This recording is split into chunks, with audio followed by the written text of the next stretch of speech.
पूरक 2024 में पूछे गए प्रश्न, 8वां प्रश्न जो 3 नंबर के लिए पूछा गया था। तो चलिए देखते सीधे सवाल पर।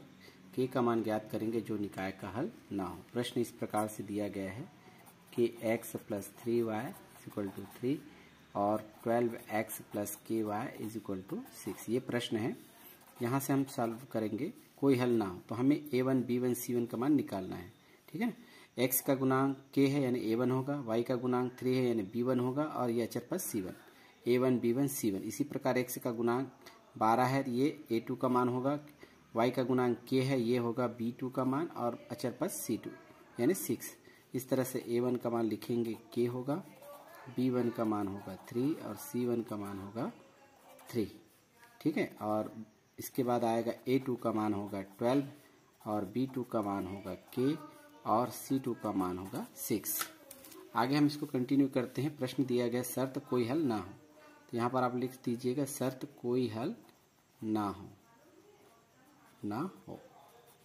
तो हम क्या करेंगे, कोई हल ना होने के लिए शर्त है a1 अपान a2 इक्वल b1 अपान b2 और नॉट इक्वल होता है c1 अपान c2। तो यहाँ पर तीनों मान अभी रखिए आप। a1 का मान आपके पास दिखाई दे रहा है k, इसका मान है 12 is equal to b1 b2 का मान 3 और ये k नॉट इक्वल टू इसका मान है 3 और 6।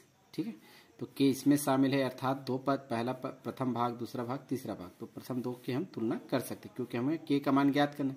इन दोनों में ही k दिखाई दे रहा है, तो यहाँ पर हम लिख सकते हैं प्रथम व द्वितीय भाग की तुलना करने पर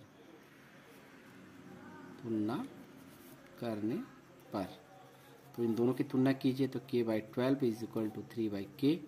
तो ये गुना करेंगे k और k का, तो क्या मिलेगा हमें, k का स्क्वायर इज इक्वल टू 12 का गुना 3 से करेंगे 12 गुना 3। तो आगे हम प्रोसेस करें, 12 गुना 3 कितना होता है 36। ठीक है ना। तो k स्क्वायर यानी कि यह किसी संख्या का वर्ग भी हो सकता है। 6 गुना 6 इसको लिख सकते हैं 36 यानी 6 का वर्ग। तो ये क्या हो जाएगा, वर्ग और वर्ग कट जाएगा, तो यहाँ पर k का मान क्या होगा 6 होगा। ये आपका आंसर होगा। इस तरह से हम बता सकते हैं k का मान 6 होगा।